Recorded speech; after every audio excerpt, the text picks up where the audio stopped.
The crimson or scarlet worm. Psalm 22, sometimes called the Psalm of the Cross, is a great chapter of the Bible that tells about the suffering and death of Christ 1,000 years before he actually gave his life upon the cross. Verse 1 says, my God, why hast thou forsaken me?" In the Gospels of Matthew 27:46 and Mark 15:34, Jesus cried out the same words while hanging on the cross.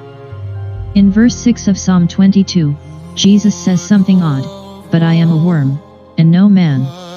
What did he mean by saying I am a worm? Usually in the Bible, the Hebrew word for a worm is rima, which means a maggot, but the Hebrew word Jesus used here for worm is talath, which means crimson worm or scarlet worm. Both scarlet and crimson are the colors of blood deep red.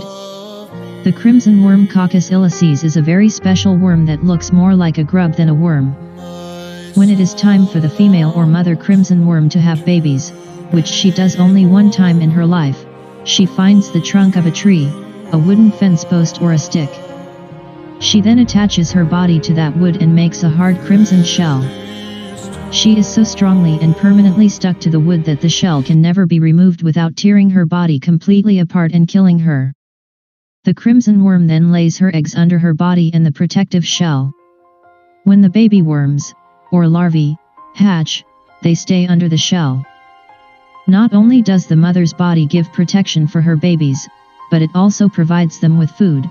The babies feed on the living body of the mother. After just a few days, when the young worms grow to the point that they are able to take care of themselves, the mother dies. As the mother crimson worm dies, she oozes a crimson or scarlet red dye which not only stains the wood she is attached to, but also her young children. They are colored scarlet red for the rest of their lives. After 3 days, the dead mother crimson worm's body loses its crimson color and turns into a white wax which falls to the ground like snow. So what did Jesus mean by saying I am a worm? There are a lot of ideas what Jesus might have meant, but nobody really knows for sure.